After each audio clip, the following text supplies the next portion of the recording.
喂，香港嘅朋友，想唔想即刻逃離石屎森林？唔使搭飛機，1個半鐘直達歐洲小鎮。冇錯，就係惠州嘅五礦哈斯塔特。跟住我哋條片睇下點樣快過你放工返屋企。朝早飲完茶，西九龍高鐵唰一聲，1個半鐘頭直達惠州北站。高鐵站落車大約15分鐘嘅車程，即到奧地利風情小鎮，快過你同 Cathy 吹水嘅 Tea Time 啦。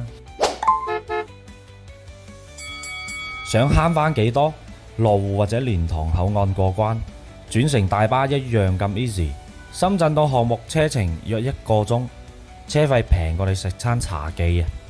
慳到嘅錢夠你買多件奧地利手信啦。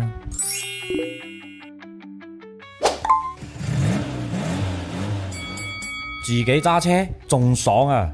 經深圳灣、廣深沿江高速轉廣惠高速、惠博大道或者福田口岸、南平快速、水關高速、長深高速、惠博大道直落，預計2粒鐘直踩到項目。落馬洲過關嘅朋友踩多腳油門就到啦。2026年城際開通，未來直通西九龍。到時連高鐵錢都慳返，不過呢個秘密唔好話俾隔籬陳生知，等佢後悔唔早買。話咁快就到站，呢度冇擠逼冇壓力，得湖光山色同你嘆咖啡。香港嘅老友周末即興都得啦。